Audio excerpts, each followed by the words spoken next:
I grew up in Switzerland. Education always comes first, and sports wasn't really a way of life. But then I remember playing badminton or ping pong or tennis, in the backyard of my friend's house, and we were like, and the winner of Wimbledon is Roger Federer, and go down to my knees and pretend holding up a trophy. So I think I was dreaming of winning Wimbledon, playing against the wall, playing doubles with my parents, playing doubles with my friends, playing catch into the night, realizing that tennis had so much more to it than just hitting a ball. I also played football, never looked back, always enjoyed it, but eventually I had to take a decision if it was going to be football or tennis. Thankfully I chose tennis.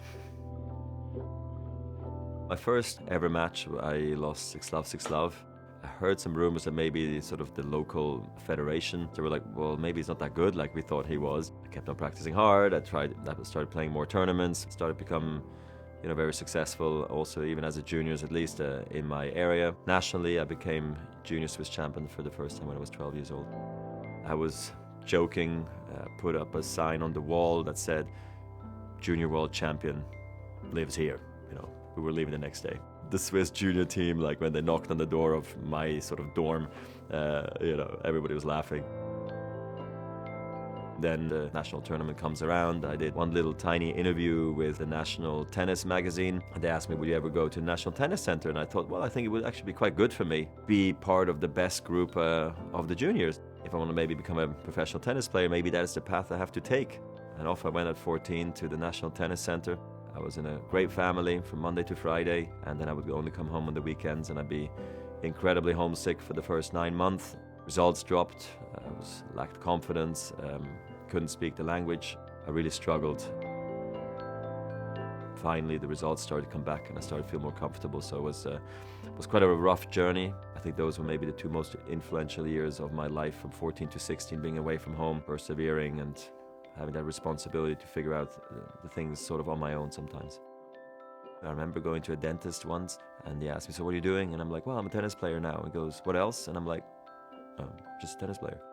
That's all I do.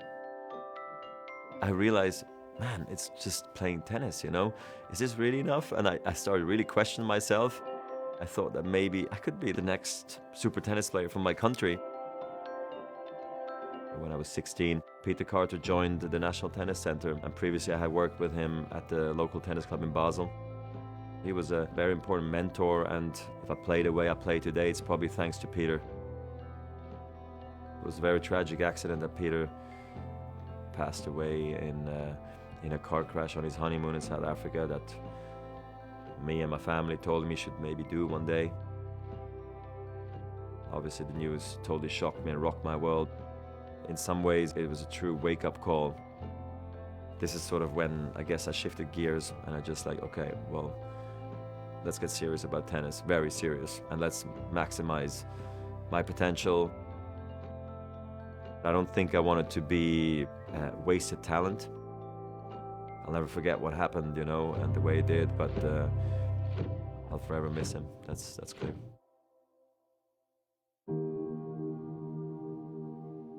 Becoming world number one and winning Wimbledon, sort of being the leader of the game in some ways, or the spokesperson for all male tennis players. I don't take it for granted. I really appreciate it, because for me, heroes are really important, having Stefan Edberg, Sampras, Becker, Michael Jordan. I have a chance to give back, I have a chance to inspire.